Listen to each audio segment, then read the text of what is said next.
क्या हो अगर एक इंसान को एक विशाल समुद्र के बीचों बीच छोड़ दिया जाए, वो भी सिर्फ एक छोटी सी नाव के साथ।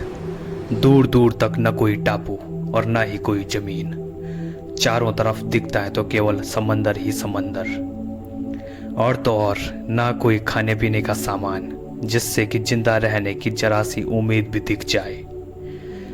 और ये सब सिर्फ एक कल्पना मात्र नहीं थी, बल्कि एक बदकिस्मत इंसान के साथ असल जीवन में घटित हुई घटना थी।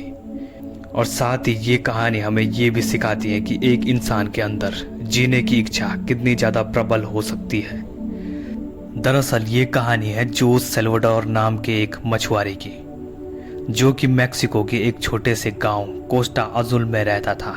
लेकिन जोस नाम के इस मछुआरे की जिंदगी में भूचाल तब आ जाता है जब ये शख्स केवल अपनी एक छोटी सी नाव के साथ एक बहुत बड़े समंदर में खो जाता है। वो भी केवल 10 या 15 दिनों के लिए नहीं, बल्कि पूरे 438 दिनों के लिए।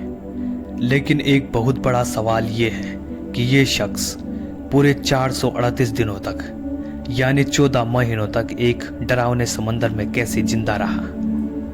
ये कहानी है साल 2012 की, जब मैक्सिको के एक छोटे से गांव कोस्टा अजुल में जोस नाम का एक मछुआरा रहता था। उस समय उसकी उम्र 36 साल थी। 17 नवंबर 2012 को जोस अपने एक साथी के साथ मछली पकड़ने के लिए अपनी छोटी सी नाव पर प्रशांत महासागर की तरफ निकल गए। उनका प्लान ये था कि समंदर में केवल 30 घंटे ही बिताएंगे। इस वजह से उनकी छोटी सी नाव पर ज़्यादा सामान भी नहीं था। उनकी 7 फुट की उस छोटी सी नाव पर एक इंजन और एक रेफ्रिजरेटर था, जिसका इस्तेमाल वो मछली पकड़ने के लिए करते थे। जोस केवल एक दिन का ही खाना अपने साथ ले गया था। कौन जानता था कि उसके अगले 438 दिन कितने डरावने साबित होंगे। वे दोनों मैक्सिको के साहिल शहर से करीबन 120 किलोमीटर दूर आ गए थे। लेकिन जैसे ही उन्होंने मछली पकड़ने के लिए समंदर में जाल बिछाया, ठीक उसी समय एक बहुत ही भयानक तूफान आ गया। दोनों ने जान बचाने के लिए मछली के जाल को वहीं छोड़ दिया और वापस साहिल शहर की तरफ रवाना हो गए। पूरे 6 घंटे तक नाव को तेज स्पीड में चलाया गया और सुबह के 7 बजे तक वो दोनों साहिल शहर से करीब 20 किलोमीटर दूर थे। वो दोनों तूफान को बहुत दूर तक तो छोड़ आए थे, लेकिन किस्मत को कुछ और ही मंजूर था। दरअसल हुआ ये कि साहिल शहर से महज 20 किलोमीटर दूर उनकी नाव का इंजन खराब हो गया। अब न तो उनके पास चप्पू थे और न ही कोई दूसरे साधन।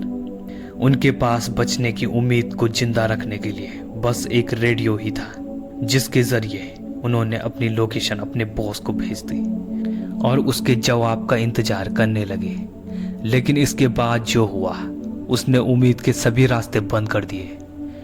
हुआ ये कि बॉस के जवाब का इंतजार करते करते रेडियो की बैटरी भी डिस्चार्ज हो गई, जिससे अब इन दोनों मछुआरों का बाहरी दुनिया से संपर्क भी टूट गया था।